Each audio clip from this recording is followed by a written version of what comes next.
welcome everybody. Thank you everybody for coming to this discussion, and we welcome you if you're listening to this discussion later on as a recording. This is a session that talks about election coverage. I know that it's always a challenge for a lot of stations that don't have a huge staff to really rise to the occasion, and we all understand the importance of this. It seems like every year now the election is critical. It'd be nice one day for it no longer to be like that, but it all feels pretty intense. And so this roundtable is meant to partly to encourage you to do some coverage in your area, so that if we come to you and ask you to give us some reports that you can report from your state. And the other goal is also just to help you think through what you would like to do locally. Aileen Alfandary is the news director at KPFA, and KPFA has a long distinguished history of working with other radio stations that are now our affiliates as kind of the wellspring of our news and affiliate program. It all started at KPFA, so we're really pleased that Aileen could take the time to share some information. And Aileen, I'll leave it up to you when to take questions. Do you prefer for people to wait until the end, or do you want to? I'm happy to entertain questions as we go. And again, I have a bunch of material that we've developed over the years, or I should actually say over the decades, that we've been doing election coverage. And so just to let you all know that Ursula, I shared, I overloaded Ursula's email yesterday, just sending a bunch of documents. And those are templates that you could adapt, use, discard, do what you will with them, but just kind of like information that might be useful for you to adapt for your own uses. So so they'll be on the screen, and then also we'll make the templates available as, if that's okay with you, as documents for people to get. Otherwise, okay. Yeah, if you could email any templates to me, Aileen, then I can share them with anyone who wants them. Well, I've already sent them all to Ursula. Yeah. Oh, Ursula has them. You just said that. Okay, gotcha. Yeah. So I'm just going to dive right in. I'm just going to take a moment and pose the obvious question and obvious answer about why we do this, why we do the coverage. And again, it's stating the obvious, but we do it because information is power. And the massive cutbacks that have taken place, starting even, before the pandemic, before the Great Recession, the massive cutbacks that took place in local media make what we can do more important than ever. Of course, there's the rise of disinformation on social media. So it's important for listeners to have a trusted place they can turn to for that information. So, kind of like some key challenges, which are the local races we're going to cover and how. We always need to review our conflict of interest policies, which can be an issue for show hosts. And then prepare, 30 minutes, an hour, a couple hours of preparation ahead of time really pays off when it's time to do, especially like a live election night broadcast. But whatever it is you do, it's always hard. And, with procrastination, it seems like less important 2 months out. But that's really, if you can start preparing, then you'll really be ahead of the game. Prepare and map out with the resources, which can be limited, what you're going to do. So one of the first questions is this is ahead of time, the pre-election coverage, which in some ways it's really much more important than what happens on election night. It's the information you give your listeners ahead of time. What are the different formats you can use, and some considerations about why you would use one format or another. So this is the formats for pre-election coverage document. So things you can do is stage your own on-air debates. They could have listener phone-ins, they don't have to. This is obviously pretty easy to do with ballot issues. You get the pro, you get the con. It can work well with local races, when there aren't too many candidates running for one office. So, the advantage of doing this debate is you can, ask questions yourself about issues that you think are important for your listeners, and the questions that you didn't think of to ask when you're having a debate, the opponents will be sure to bring them up. So that's a really good way to get the issues out. Prep time is a disadvantage. It can sometimes be hard to get the candidates into the studio, or with COVID, you might be doing this remotely. And this is difficult and awkward when there are several candidates in the race. So something else you can do is record a debate that might be happening in the community and sponsored by a League of Women Voters or some criminal justice reform group or something like that. Again, the advantage to that is somebody else did all the prep work. The disadvantage is either the format or the air quality might not be as good. But if you know you're going to go that route, you might ask whoever's sponsoring the debate to make sure it's well mic'd. And, maybe work with them, maybe be a co-sponsor of the debate and try to get a good recording. And then, of course, if that happens, you're going to have to spend time editing the debate. News stories on the races. And we always do a bunch of these new stories ahead of time to talk to the candidates. And there are two kinds of news stories, actually. One is the easy one for us with a news department and volunteer reporters. Just send somebody out in the field when there's a news conference happening about an issue. And then just be sure that that reporter asks the other side for a comment. Some stories really need a longer, more in-depth approach. And we've got somebody now who's spending a good bit of time trying to work on and unravel and understand two somewhat competing Indian gambling measures that are going to be on the ballot, and tens of millions of dollars are going to be spent. So that's one where you really need a reporter to, on a news story, to dig in. Of course, the disadvantage there is the amount of time and effort that it can take to do that. There's always the interview approach, again, on a candidate race, rather than having them debate. If there are too many or they're not willing to debate each other, you can do back-to-back interviews. Another way to do that. It is less lively than an in-studio debate. And then in something else that we frequently do, kind of closer to election time, people turning in their ballots time, is do a ballot rundown, which could be with some local, if you've got like a good local reporter for a good local newspaper or some other source that you trust, do a rundown with them. Of course, you want to make sure you've got an outside analyst whose analysis is going to kind of align with yours. So those are the different formats. I'm going to show you a prep sheet. Now it's the document labeled Elections November 2022. And so first what we do is we try to figure out, with a spreadsheet, what are all the possible stories that, what's our universe of what we can cover? And then we narrow down and figure out what are we actually going to be able to do. And again, you've just got to use your best news judgment about what's possible. Now we've got this huge spreadsheet that somebody put together. It's running down all the state propositions, the local propositions, the local races. You're seeing part of it there, and it kind of goes on and on. We are not going to cover all those issues.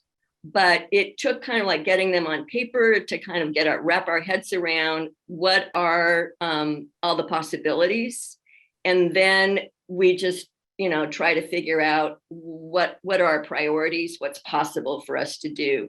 But I find it really useful to have some kind of spreadsheet that says, okay, here's our universe. And then you just have to narrow down what you're going to cover. And then again, going back to the first question about the formats, and with, which format? Are we going to assign a reporter? Is it going to be kind of like an easy same day reporter assignment? Or is it going to be like a longer investigative piece? Or is our morning program going to work on our talk show, work on bringing in the candidates, the pro-con on the ballot? Or, we've got like a local reporter in San Francisco, actually a few of them who do a really good job covering for their own publications, print and online publications, what the issues are. And we usually bring one of them on. So, we've got that advantage. I want to talk a little bit about the guidelines we use for having candidates on the air. In our case in Oakland, there is an open mayor's race that's going to have like 9, because the incumbent mayor is termed out. There are 9 people running for office. That's like way too many to debate. And our morning person has said, like 9 back-to-back interviews is too much.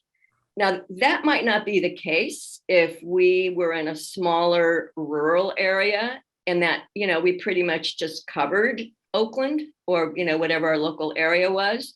But with our huge footprint and huge listenership, that doesn't make sense for us. So again, that's like something you have to think about is how many people are hearing you, and that kind of like helps inform how hyper local that you get.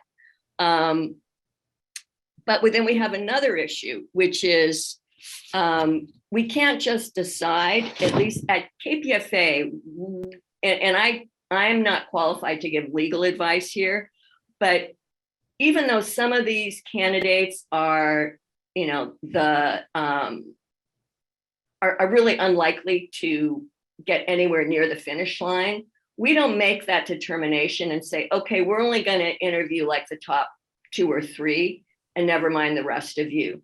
Now, I will say in a news story, we might do that. We might have a news report that interviews the top 2 or 3 and then mentions, the positions of the other ones, but doesn't interview all 9 people. But in terms of putting people on our air, we won't do that. Again, I'm not qualified to give the legal advice, but that's just kind of how we approach it here. The other thing, and we actually have had that happen, is that many years ago, there was somebody who was running for a local transit district board who happened to be a show host. And we also had somebody, who was decided to run for Oakland mayor a few years ago who was a show host. Well, as soon as she announced, we've actually had that a few times. Governor Jerry Brown used to have a show on KPFA. And when he ran for mayor of Oakland or decided to run for mayor of Oakland, we had to drop that show. So if you have a show host, even if like what they talk about has nothing to do with the topic or the office that they're going to run for, they immediately have to come off the air because it's unfair to give them that advantage. We also don't have a show host on who has made an endorsement, because people can be involved in the community. If they've made an endorsement in that race, they may not cover that race on the air. And I've even gone a little farther with that issue of conflict of interest. And my husband has at various points wanted to have a lawn sign at our house for a particular local candidate or issue. And I always tell him no. It's just, I can't. I mean, I might be going a little far out there on that one, but I just feel like the appearance of fairness, and I'm not going to say objectivity, but the appearance of fairness is really important. I see we're kind of winding down with the time here. So I'm just going to mention a few other things. Again, along with this preparation, and these documents will be available, but we have a clock that we use on election night that lays out, and maybe you just want to put that one up briefly, Ursula, the election night clock that we use for 2020. And again, it kind of runs through, through 3, 4, 5, 6, 7, 8-minute chunks, how we plan to format the evening. And, it's just a plan, and we always deviate from it, but at least we kind of know where we're headed. We have, which again will be included in this document repository that Ursula will have, really pretty detailed instructions, or have had in the past pre-COVID, when we sent field reporters out to do election night coverage. A lot of them, volunteers, never done it before. So, some very detailed instructions about making contact ahead of time before going out to the election night party. When they call, and knowing that people can freeze up when they're on the air live, in some cases for the first time, giving them like a little script of what they can say when they start their interviews. We usually always have an executive producer for election night, who again starts working weeks ahead of time, lining up all the people we're going to need. The host, the producer, the engineers, the reporters, the newscaster, the coordination, figures out how people are going to be communicating that night. So I'm not going to go into all the details on that, but again, know that those documents are there. And I know probably what we do here is more fast moving than what you might be doing at one of your stations. But again, it's just, the idea is the more you're prepared and have a plan, even if it's, you're going to do 15 or 20-minute interview, followed by some local returns, followed by another 15 to 20-minute interview. It's always good to have a roadmap of where you're heading. And what we also have is, in case something goes wrong, we try to have like some phone numbers of other guests that we might call. They're not scheduled to be called, but people we could call on if the person who was supposed to be waiting by the phone or the Skype or the Zoom to be interviewed at that particular point isn't there. So we're not left with dead air. There's like something else we can go to. And sometimes we actually have something, some pre-produced spots that we can drop in. Maybe just somebody went out and talked to people at the polls that day about what brought them to the polls, what they're interested in. And that could be also ready to drop in at a moment's notice if you're finding yourself with a glitch or dead air. I'm going to stop there and see if there's any questions or comments or, that any of you have.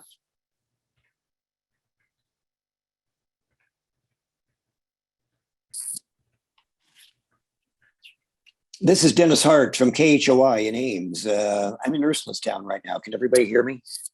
Yes, we can hear you. Okay, good to see you, Ursula. Hi. Just a quick question.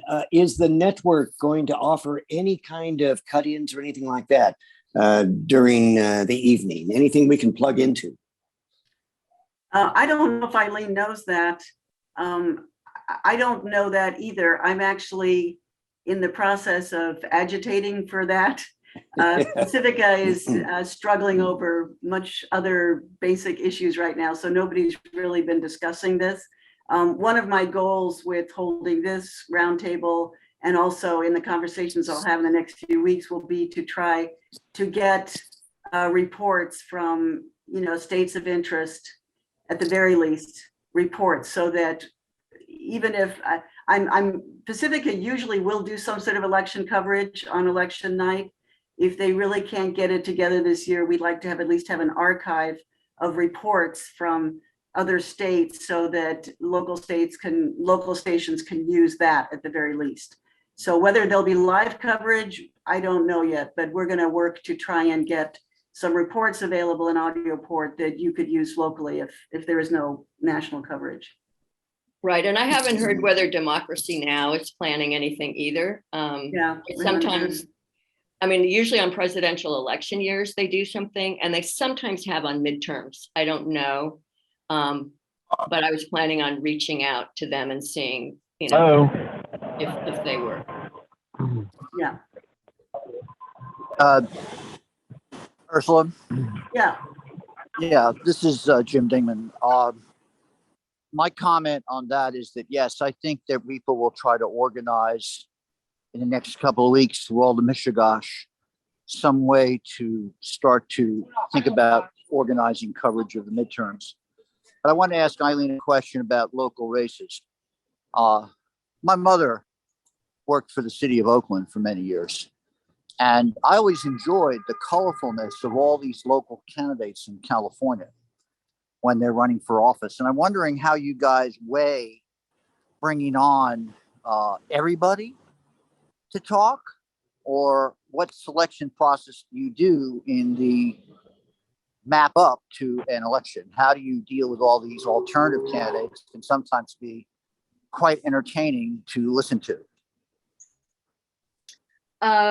Well, if there are 9, as I mentioned in Oakland this year, there are 9 candidates running. And so the morning show host has decided, again, if we only broadcast to Oakland, I think we probably would bring all 9 on. But given that we broadcast to a huge swath of Northern and Central California, we're not going to bring all 9 of them on. And then that means we're not going to have like debates or interviews with any of them. So in that kind of debate or interview format, we will definitely do news coverage of the race. So that's how we're going to handle that.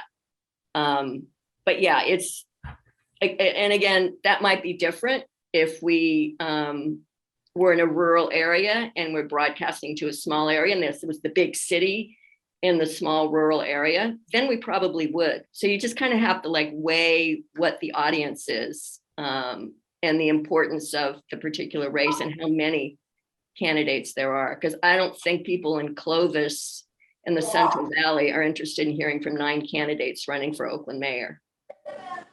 Aileen, when deciding, your first sheet that showed issues and your kind of brainstorming of what issues are relevant to cover, do you have any go-to resources for helping you make that analysis about what is important to cover in a particular election, like what issues to look at?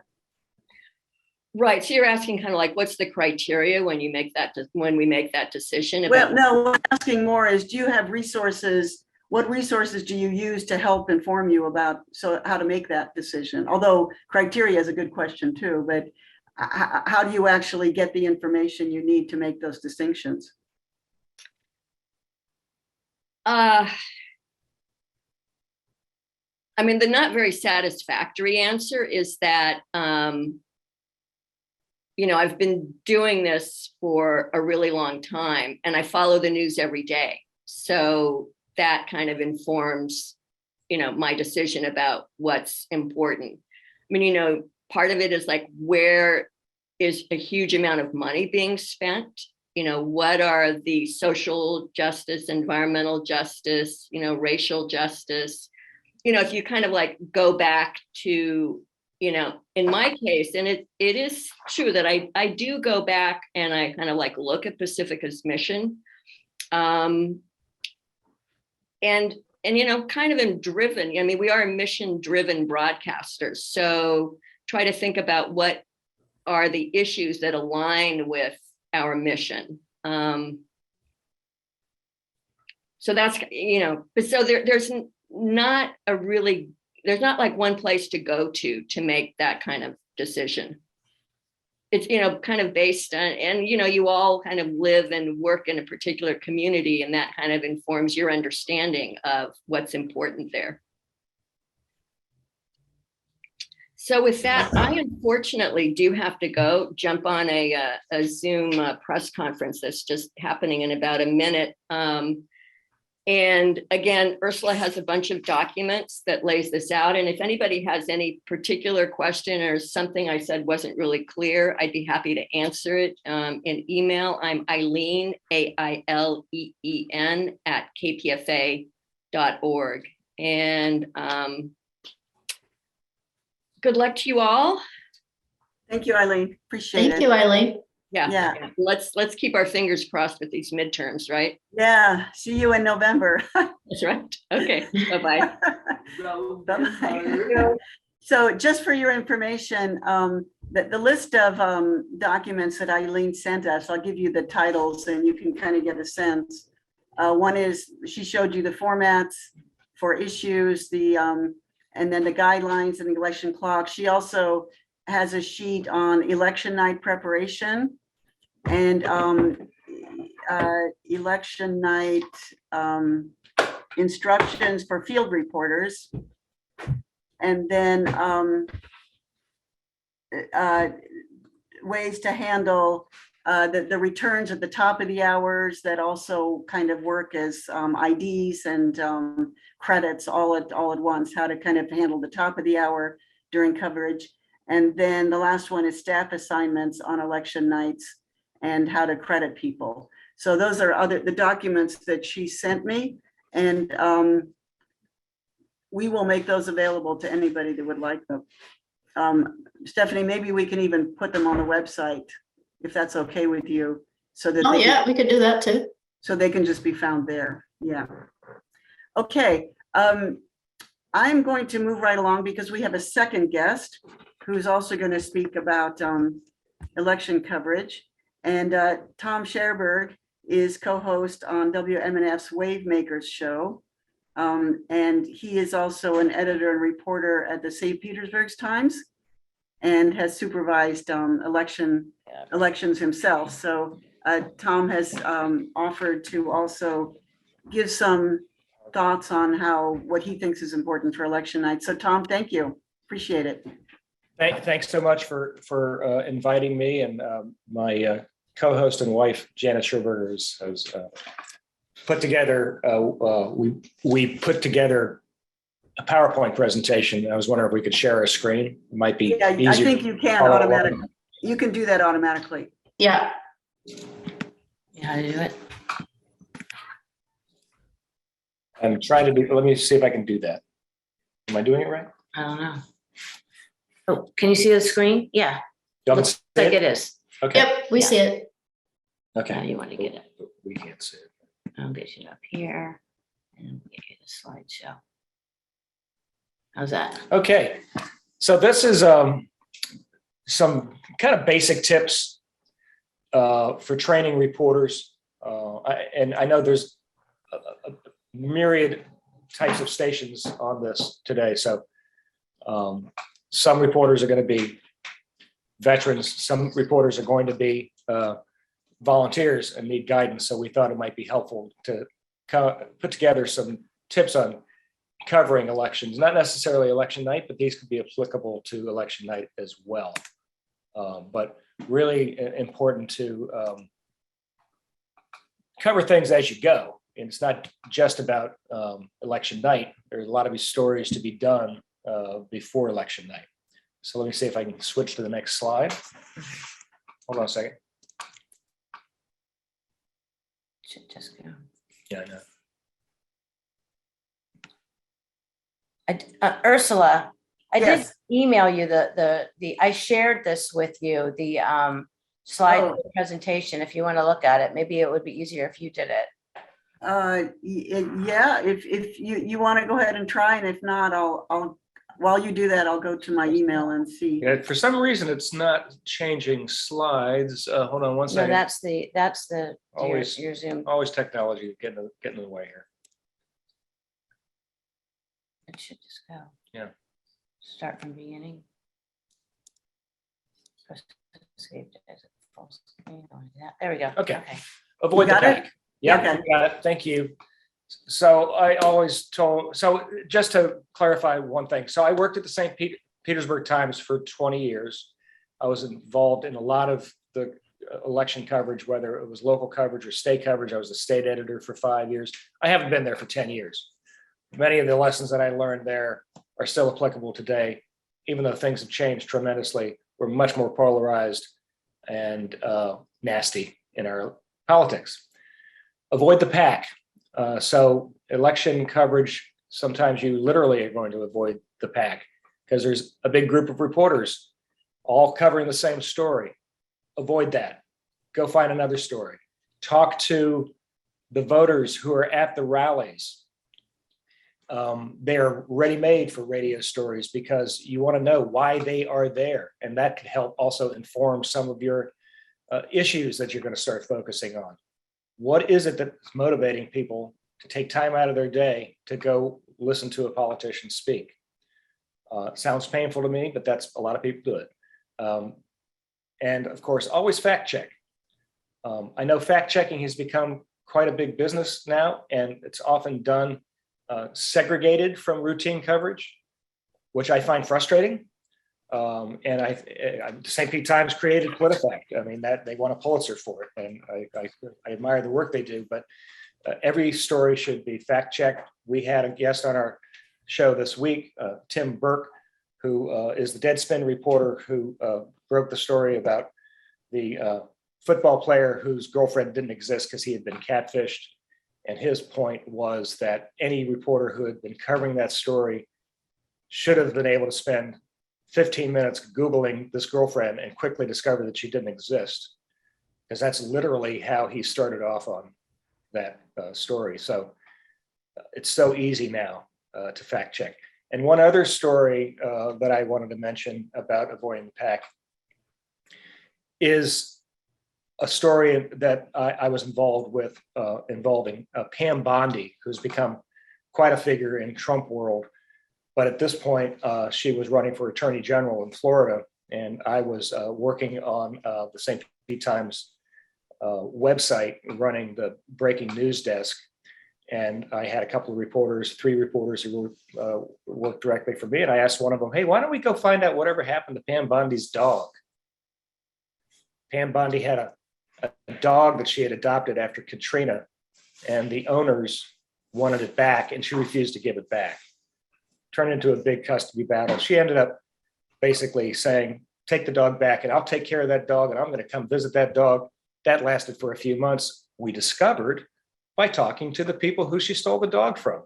And nobody had done that story. And it turned out to be a great story. And she was really mad about it, which always made me happy.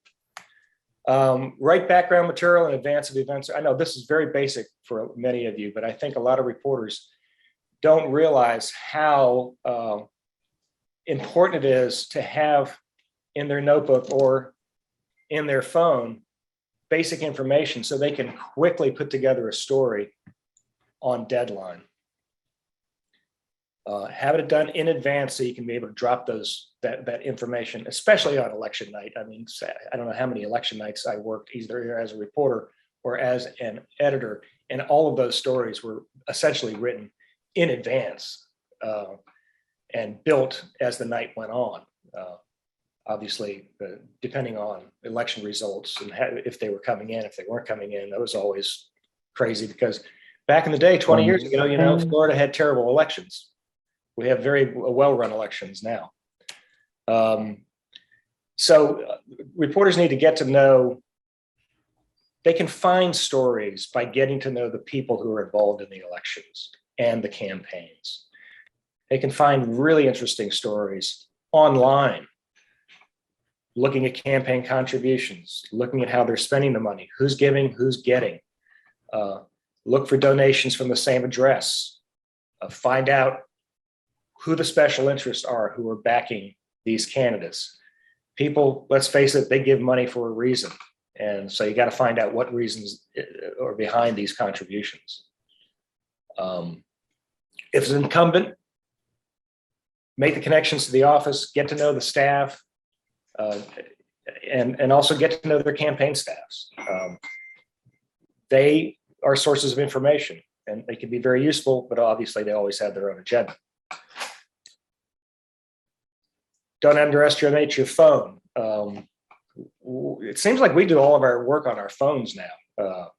Jan and I go places and we record excellent sound with our iPhone, and then we can edit it on our iPhone. We take notes on our iPhone. We use Google Docs, and we share, and we're collaborating with each other. It's really amazing and freeing. So that would be, we were asked what kind of technology. We are not radio people. Okay, we are volunteers at WMNF, and we have a show, but we are former newspaper people, and so I cannot really help you with basic technology tips when it comes to radio, but I do know the phone has been a godsend.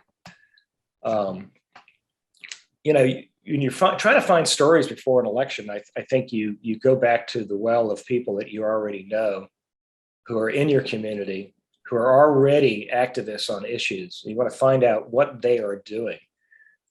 As much as you want to find out what the candidates, how they stand on issues, you want to find out what voters are thinking about, what activists are pushing for, and what are they hearing in the community. And they can help you identify candidates who perhaps might get not much coverage otherwise. They can highlight those folks. What I am finding these days is that at the higher you go up in the food chain with candidates, the more difficult it is to penetrate those campaigns, especially, for example, a congressional race. If you have a congressional race that is considered a key to either party, they send down the pros from Washington, and they tend to lock down the candidate. It's difficult to get them, and it's all a very controlled setting.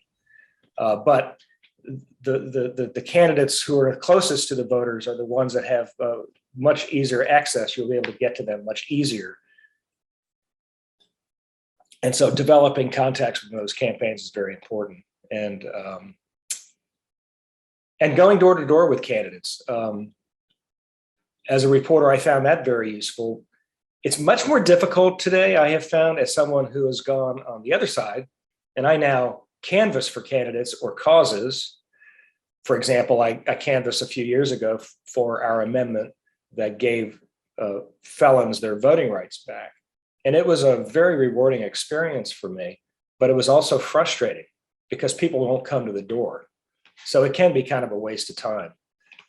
But it's very useful to see how a candidate interacts with a voter, not in a controlled environment like a rally. Everybody at a rally,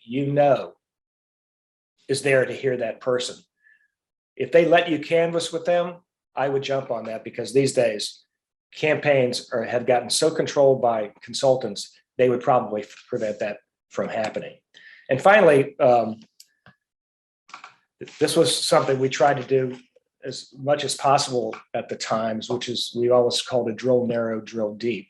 You can tell stories through a single lens. So for example, pick a race or an issue or two and use that as an example of a larger phenomenon, a larger issue or something like that. For example, we have a congressional race here in the WMNF listening area. It's in the county just north of where I'm in. It's a brand new congressional district, because Florida got a couple new congressional districts, and the Republicans have tried to design this so they can win this, but it's still pretty competitive for the Democrat. The Republican who won the nomination is our former Secretary of State, Laurel Lee. Lots of questions for our former Secretary of State, like, what about those felons who were just arrested? How come you gave them registration cards? So you could really keep going back to that race. And Alan Cohn, who was running, what are the issues? He said, well, he's hitting abortion. Where does she stand on abortion? She's been Secretary of State. So, and the reason I'm mentioning this particular race is just an example of how this is the Republicans desperately need to win this race, and the Democrats desperately need to keep them from winning. So it tells a larger national story as well. And the county that it's in has been considered a bellwether for a long time. So that's another reason to keep going back to that race. So basically, that's it. Those are my 6 tips. I hope they were helpful. And if you have any questions, I'm all ears.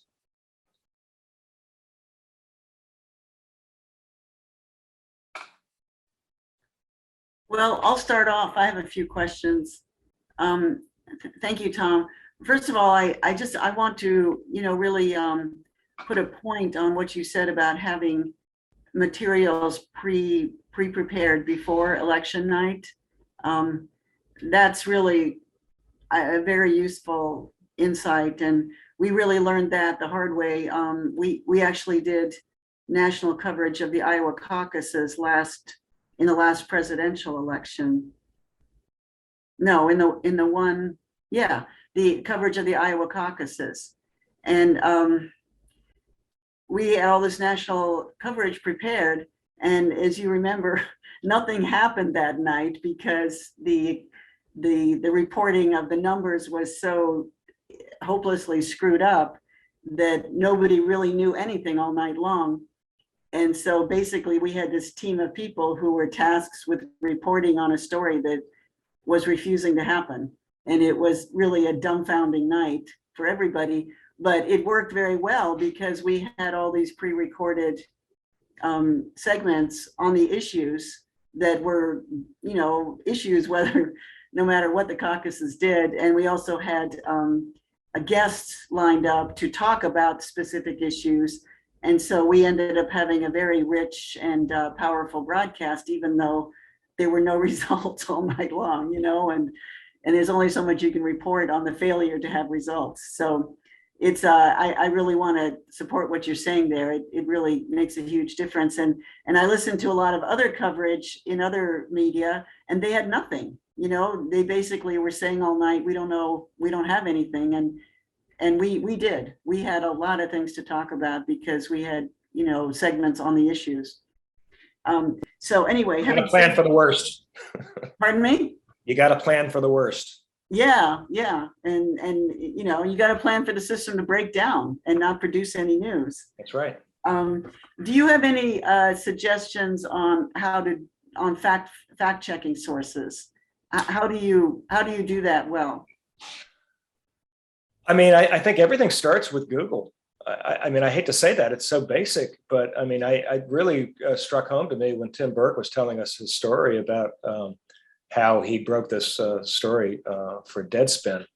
He said literally within 15 minutes, he was convinced that this girlfriend didn't exist. So then he had to start drilling deeper to figure out, okay, if it doesn't exist, let's see who these photos belong to. This is a Netflix documentary, by the way. Highly recommend it. It's called Untold. Okay, but that's only the very basic. So there are so many resources online. If we at the times we had a checklist that a reporter had to run down for every candidate that they were assigned, and we would put together stories in advance called Know Your Candidates. Really basic nuts and bolts information about these folks. And they were required, the reporters were, to see have they ever been arrested? Are there any civil cases against this person? Were there any bankruptcy cases against this person? Are they registered to vote? When did they register to vote? How often have they voted? Which sounds kind of stupid, but we have seen some stories recently with candidates who, we have one right now. He's running for the county commission, and he had never registered to vote. And, I think that sort of says something about the guy, but, it hasn't stopped him. But I think those are the kind of basic fact checking things that you need to do. That's just for backgrounding somebody. But then if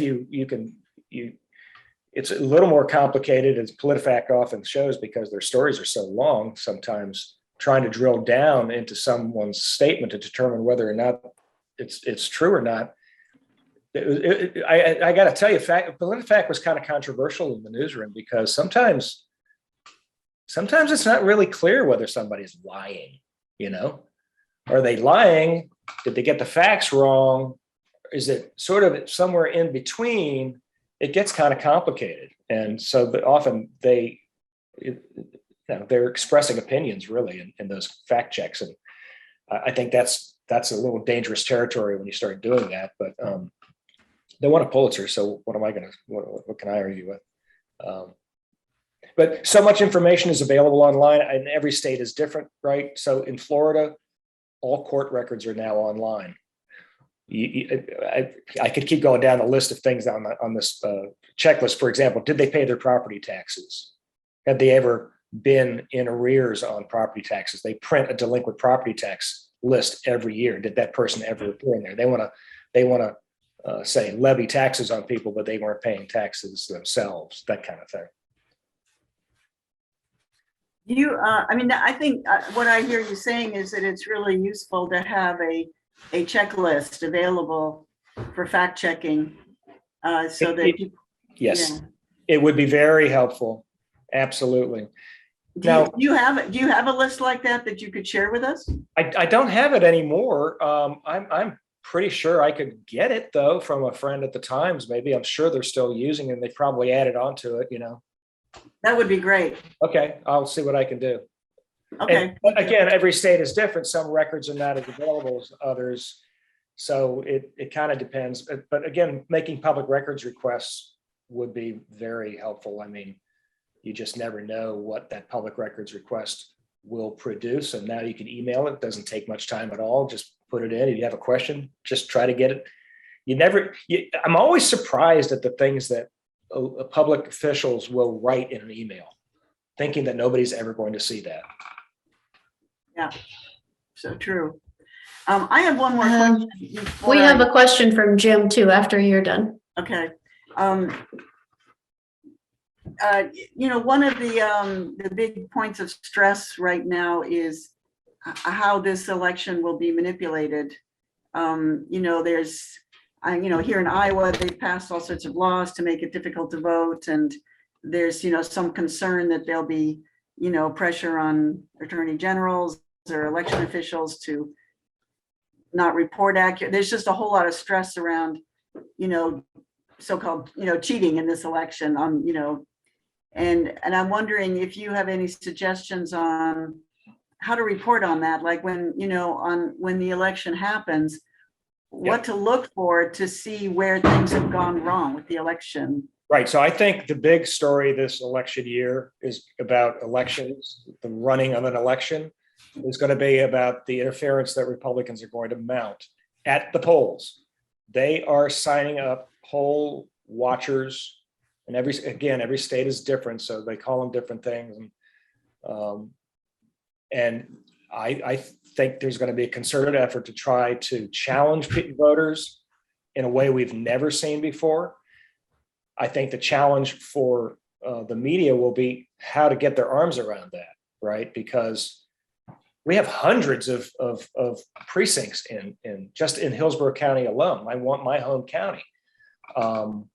You would have to work, and I would strongly encourage you to work closely with your elections officials on a system to find that out. What is going on? Because I think the election day story is not going to be about what's turnout. Frankly, election day is the last day of voting. At least in Florida, we have 10 days of early voting. We have mail voting.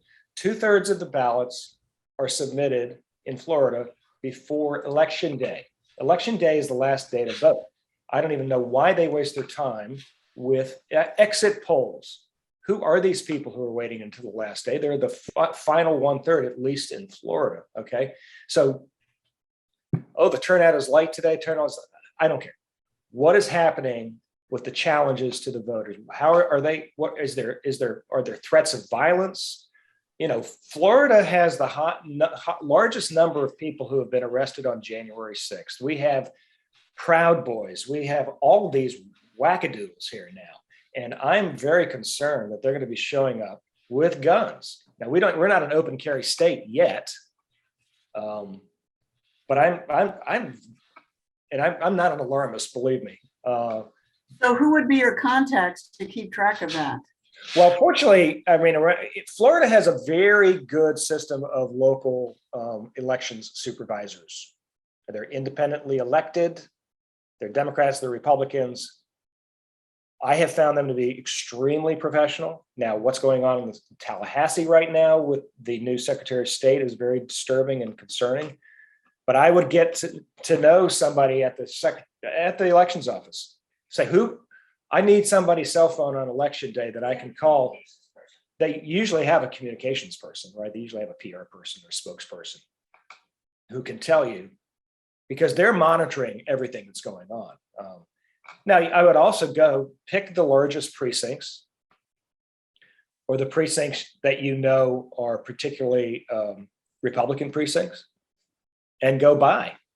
Try to get some sound and interview voters. Have there been any problems? I hope I'm wrong, but I think that's going to be the election day story this year.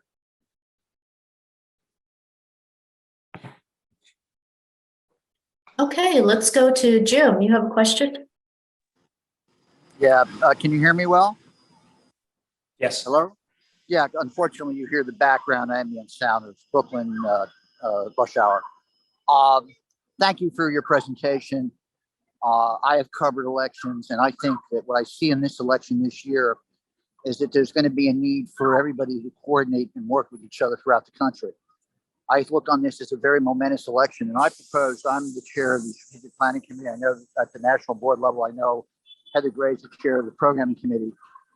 I propose that, an easy way to start to do this is to essentially create a weekly podcast as a starter, talking about the issues with midterms and, host it, have people come in and talk about the issues they're facing, start outlining some of the senatorial and congressional races that need to be looked at, particularly affiliates have the advantage of being in, red and purple states.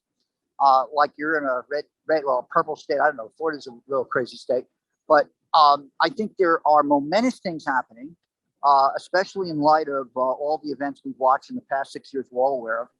And I think this is a point in time where everybody, including the network and the affiliates, have to coordinate and work with each other to really bang something out and keep on top of this. Because, for all I know, we could be a period like pre-Weimar Germany. American style. I mean, some people feel that, others don't. But I think that that's necessary now in terms of handling this situation. And I propose that we start doing this on a weekly basis and, record it, bring in other people from around the country, talking about what they're learning in their races, and start it off as a podcast. It can be live streamed YouTube. I certainly could bring in people from the network to help that. And take it from there. And all your ideas were terrific. I love them. My background is I started covering politics in the early 70s. My first piece as a print reporter was the October War. Then I went to Africa, covered the liberation movements. I came back and worked on Capitol Hill twice doing lobbying. And I've been involved in electoral campaigns, et cetera. And I've been a host on a alternative TV show and worked for the straight TV media and worked in Pacifica. But I think this is a great time for all of us to collaborate together and do something and knock the socks off of everybody around the country with really getting ahead of the curve on this issue with the midterms.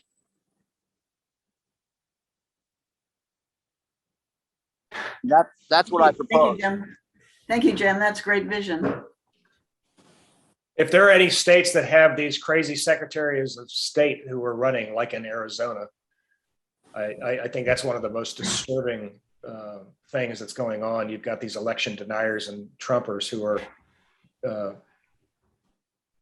could take over the election processes in those important states. Well, I think we have to have a serious dialogue with these people. And I say that in the full embracement of the Pacifica mission, that is seeking the sources of conflict, because I'd like to hear and talk to these people, if they're willing to talk, about certainly, and you're right, about the Secretary of State, 100%. That is a extremely important issue. But, I think if we're all putting our heads together, we can amplify what you just gave in your terrific presentation and help strengthen everybody throughout the country and, put pressure to really do some kick-ass coverage of what the hell's going on in these local elections.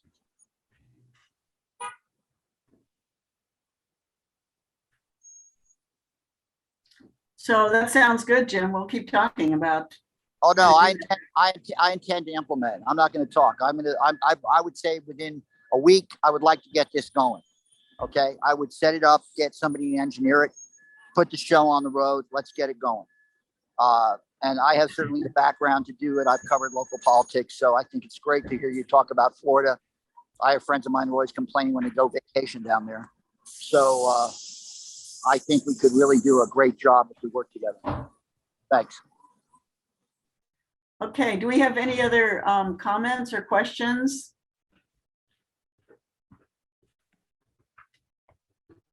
Jim, I see someone in the chat has offered to be on your list of helpers.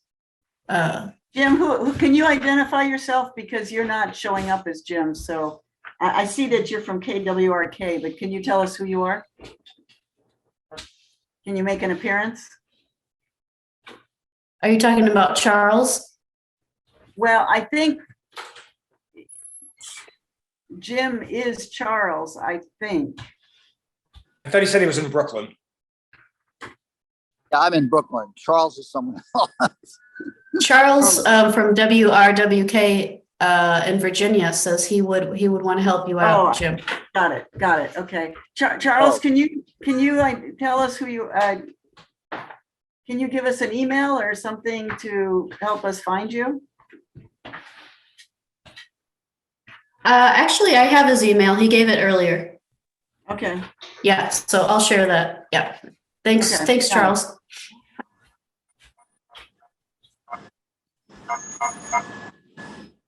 Do we have any other questions or comments?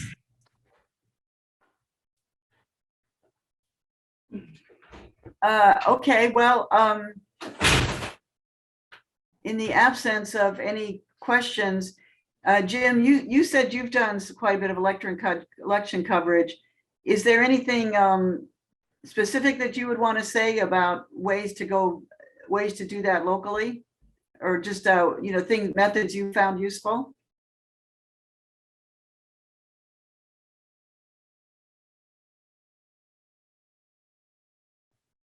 Okay, no response.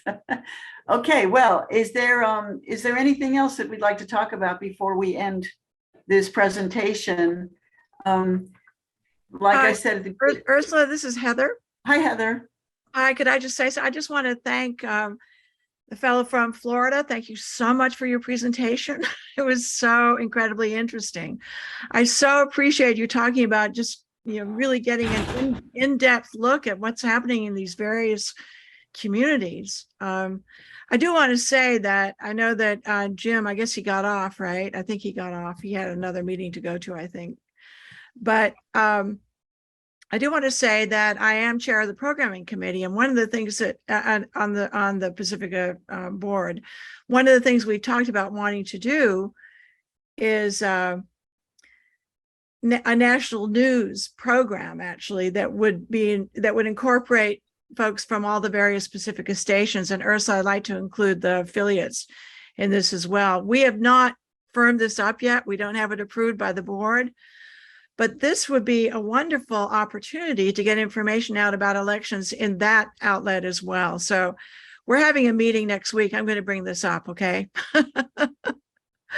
Particularly about the upcoming elections. I think it'd be a wonderful opportunity.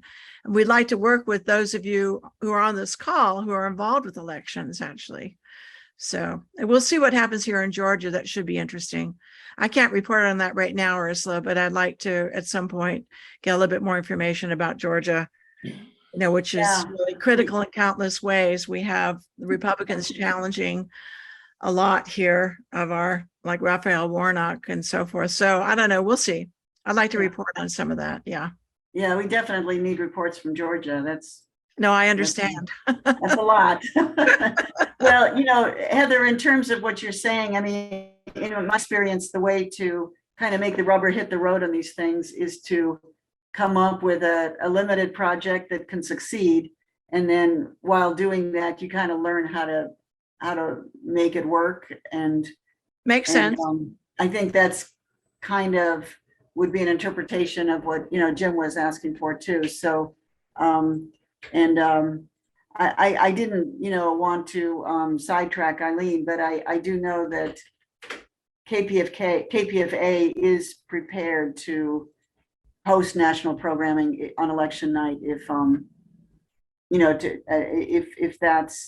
if there is a decision to do it, there will be a place to do it from. There'll be a landing place for it. Okay, that's great. They've accepted that role. So it's certainly possible to do something. It's just a matter of who's got the time and the energy to actually follow through with it.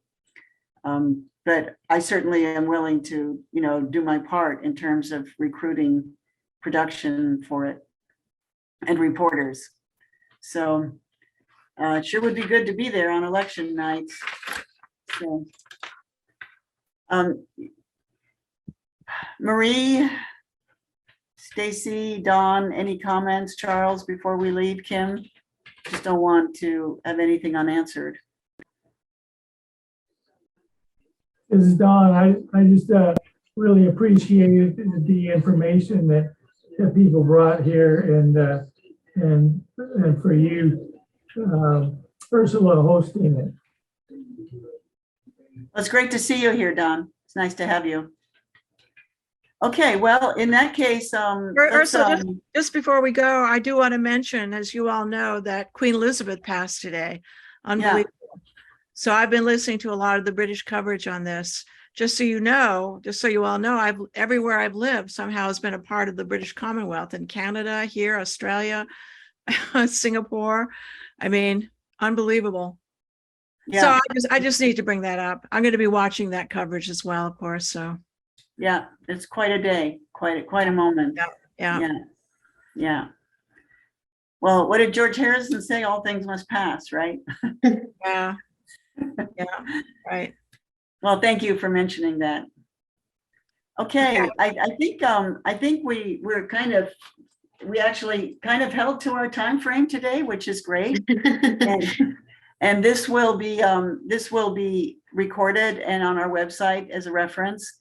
And Tom, are you willing to share your PowerPoint with us if somebody wants to see that again? Yes, in fact, I think Janet emailed it to you, so Oh, that's right, she did. You can share with anybody you like, and I want to thank you for having me on, and also thank you for continuing to fight the good fight, because we have fewer and fewer reporters out there, and as someone who is now depending on you, I appreciate you continuing to work. Absolutely. Thank you so much, Tom. Thank you, Tom, and thank you, Eileen, too. It's so important to have Florida, reported on. So important. So we're glad you did. Be careful, because Ron DeSantis wants to be your next president, and that Absolutely. be pleasant. Absolutely. That's the next story, right? Oh man. Yeah. Ursula, I do want to mention one other thing before we go, and it's that I need you all to know I'm not always in favor of everything the British Commonwealth does. I need to put that in there as well. Okay. Yeah. All right. Thank you. Okay. Well, thank you, everybody. It was great to have you here. Please come back. We love it when you drop in.